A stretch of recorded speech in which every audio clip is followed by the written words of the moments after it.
Welcome to Module 5 of Good to Go Sonol. I'm Cheryl Miller from the Diablo Fire Safe Council. We've been working with a leadership team of residents supported by the Alameda County Fire Department and the Santa Clara unit of CAL FIRE to develop this program. Funding was provided by the California Department of Forestry and Fire Protection as part of the California Climate Investment Program. Since this program is in its early form, we hope you will give us feedback on what works for you or what is missing. If you don't have a workbook for this module, download one at www.goodtogowildfire.com. We look forward to hearing from you as you discover how to be good to go. In Module 5, we will discuss going home and learn what to expect as you return home from an evacuation. We will cover 3 topics: going home, outside and inside your home, cleaning up and health issues. There are 10 actions in your workbook that will help you continue to customize your evacuation plan. Fire officials will determine when it is safe for you to return home. This will be done as soon as possible, considering safety and accessibility. Continue to listen to news updates for information about the fire. Return home only when authorities say it's safe, and be ready to re-evacuate if necessary. On page 4 of your workbook is a checklist on what to look for on your way home. Watch roads for downed power lines, fallen trees, brush, rocks, and other debris. Use extreme caution around trees and power poles and other tall objects. Most burned structures and surfaces will be unstable. Stay out of burned forests during windy conditions, as burned trees are easily downed by the wind. And also watch for other hazards such as hot spots that can flare up, wildfires that might have left burning embers that could reignite. And then also watch for flash floods if the rainy season started when you return home. Deadly flows of water and debris can occur after a wildfire. Again, be ready for further evacuations from fires or flash floods. When you get to your home, continue to listen to news updates. Return home only when authorities say it's safe. And again, be ready to re-evacuate if necessary. Keep a fire watch. For several hours afterwards, check for smoke and sparks throughout your home, including the attic. The winds of wildfires can blow burning embers everywhere. Check your home for embers that could cause fire. Check for embers in the rain gutters, on the roof, under the overhangs, under the decks, in your crawl space, in wood piles and debris piles. Look for downed power lines around your home. Visually check for hazardous trees. Look for burns on the tree trunk. If the bark on the trunk has been burned off or scorched all the way around the trunk, the tree will likely not survive and should be considered unstable. Be aware of potential hazardous materials and take precautions while you're cleaning your property. Check the outside of your home before you think about going inside. Check for the smell of gas and check for damage to the gas meter or lines that enter your house. Look for downed electric wires and damage to the electric meter. Stay clear of all electric wires on the ground. If there's any visible damage to gas or electric, report it to PG&E. Turn off the electricity at the main panel until you've completed your inspection inside the house. If you have a solar electric system, the system should be inspected by a licensed technician to verify that the solar panels and electric wiring are safe for continued operation. If you have a propane tanker system, turn off valves on the system. Leave the valves closed. Contact your supplier to inspect your system. You're also going to want to watch for slip, trip, and fall hazards, any sharp objects like metal pieces, concrete, wood, or nails, accumulations of ash or soot, and any containers with hazardous materials. These could be cleaning supplies, paint, batteries, pesticides. And don't forget about your propane cylinder for the barbecue. You want to check and make sure that if the containers have been damaged, you're going to dispose of them properly. Use caution as you enter your home. Complete the checklist for outside your home before you enter.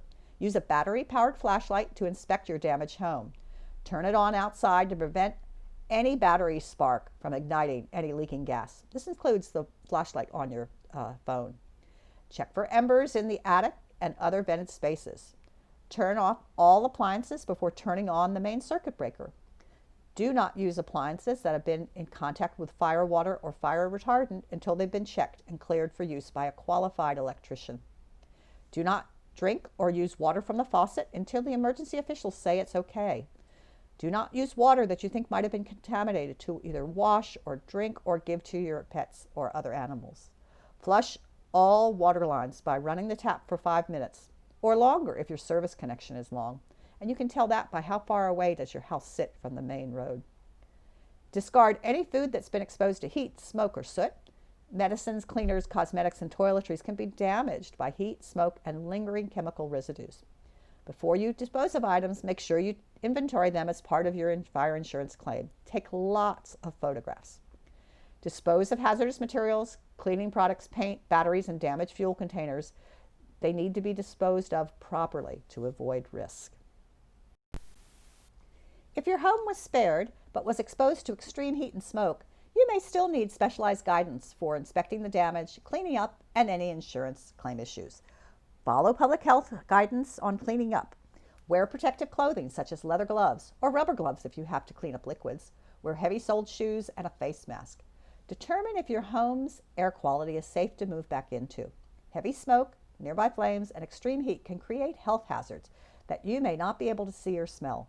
Be cautious about moving back in. Get help from qualified health and safety experts. Communicate with your insurer and request they cover these costs. Create inventory of items, both inside and outside, that have been damaged by fire, smoke, chemical, soot, ash, water, or fire retardant. Photograph damage to your property for insurance purposes. There are applications available to time-stamp your photos, which is beneficial for insurance claims.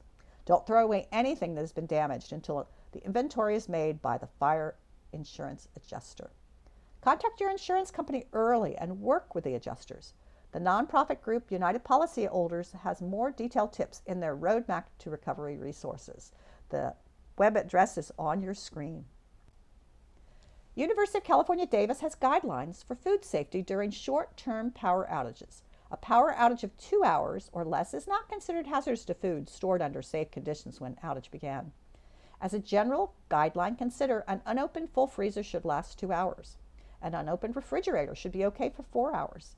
The temperature danger zone is between 40 degrees and 140 degrees.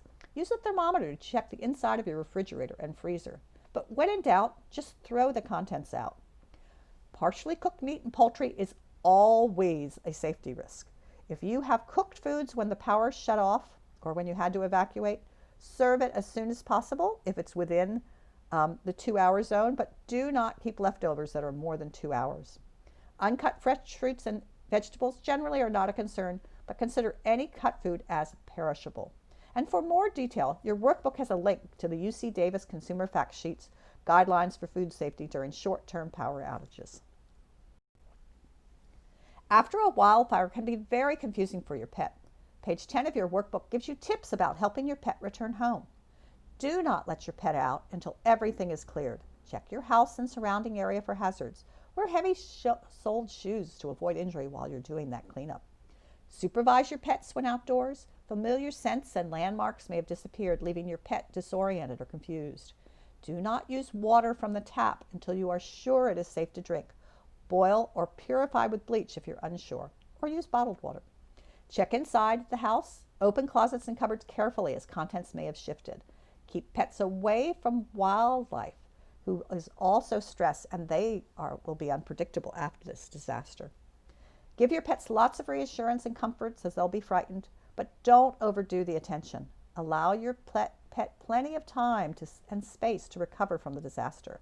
Watch for signs of stress, changes in eating, drinking, or sleeping. If symptoms are severe or last more than a week, consult your vet.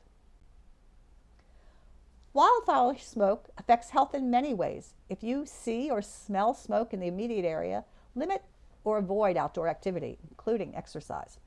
This particularly applies to young children and older adults and people with breathing or heart issues such as asthma or pregnant women. The greatest hazard comes from breathing fine particles in the air, which can reduce lung function, worsen asthma, and other existing heart and lung conditions and cause coughing and wheezing and difficult breathing. And we have tips in your workbook of where to get the latest information and recommendations from the Alameda County Health Department. We recommend that you stay indoors and with your windows and doors closed where the air quality is better. If the air quality in your home is getting really terrible, go to a library or a mall. Make sure to check if they're open. Or see if there's an air cooling center in your area. Again, check with the Alameda County Health Department and you can find out what's open. If you must work outdoors, see the Cal OSHA website for tips on protecting workers exposed to smoke from wildfires. At home, you're going to want to try to protect your indoor air. You're going to want to keep the indoors cool. If you have an electronic filter on your furnace or an air conditioning, set them to recirculate to prevent drawing in smoky air. And if you're like me, who doesn't have air conditioning, and you open your windows at night, make the decision, is it worse inside or outside, before you just open everything up to cool down. You may have to wait till very early in the morning to open things up to cool them down. You're going to want to set car vents, if you have air conditioning in your car, to recirculate to prevent drawing in smoky outside air. At the home, you're going to want to close and seal the windows and doors if you have really leaky windows, maybe put tape over them. You're going to want to avoid adding toxins to the air. So no hairspray, no painting. Really think about how you're cooking. If you're using oil or frying, that actually can help conglomerate the air particles. You're also going to want to protect your health. You want to stay hydrated by drinking water and using an air purifier or a HEPA air filter. You're going to want to limit the outdoor recreation and sports activities and lower the intensity of your workout if you do decide to go work out. And if possible, just leave the whole area. And if you have to go outside and have an N95 mask, that does help with the ash and the particles from the smoke. Most importantly, you're going to want to continue to stay informed. There are 2 different websites that you can check on to monitor the air quality on a regular basis.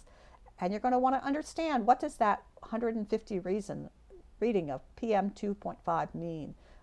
And that's really what we're concerned about, so that you don't inhale those very small particles into your lungs.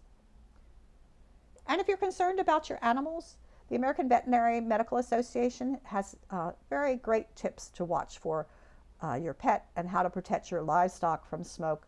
We have a link for that too in your workbook. When you can gather as a group, discuss what you and your family and your neighbors and friends would do in the following scenarios. What traps would you have to watch out for? On page 11 of your workbook are 10 scenarios. How many do you feel confident you could handle? For example, scenario 1, going home you find an official personnel or a notice that says the area is not safe. What do you do? Scenario 5, you get home only to find your wood pile is smoldering. What do you do? Scenario 10, you get in your home and everyone is upset, even your pets. What do you do? Not sure? We've provided some hints in your workbook. So let's do a quick recap of going home. Don't be in a hurry to get back home. Make sure everything is safe each step of the way. Fire officials will determine when it's safe for you to return home. This is done as soon as possible, considering safety and accessibility. But continue to listen to news updates for information about the fire. Return home only when authorities say it's safe, and be ready to re-evacuate if necessary. Outside and inside your home, you're going to want to check your outside before you enter the inside of the home. You're going to want to visually check for hazards from downed trees, power lines, and hazardous materials around your home. You're checking for the smell of gas. You're turning off the electric power until you've completed your inspection of inside the house. You're going to use a battery-powered flashlight or your cell phone and turn them on before you go in. You're going to keep a fire watch. You're going to look for smoke or sparks around your home and throughout the house and on the rooftops. Finally, you get to clean up, but there are health issues for both you and your pet. You're going to want to follow the public health guidance on cleaning up. United policyholders offer specialized guidance on insurance claims. Be sure to use their information. There's a lot of it. You're going to discard food and medicines and cleaners and cosmetics and toiletries that could have been damaged by the heat or smoke or lingering chemical residue. You're going to supervise your pets while outdoors.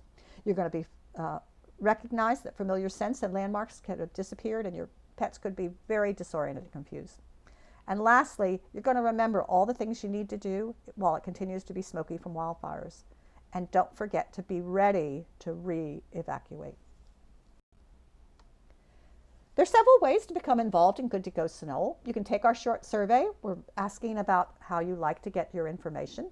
You could sign up on our contact list to receive updates and you can email a request, or you can sign up on our website.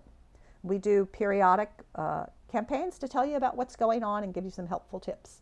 You can host a module. We're happy to set up a Zoom meeting for your neighbors and friends for any of the modules that you've done in this program. You can subscribe to our YouTube channel for any other modules as we develop them. You can attend the Sunol Citizen Advisory Council meeting for a live presentation. You can download a workbook at www.goodtogowildfire.com. And if you have any questions, please email us at goodtogosunol@gmail.com. Get a workbook, prepare for wildfire, and get good to go, Sunol.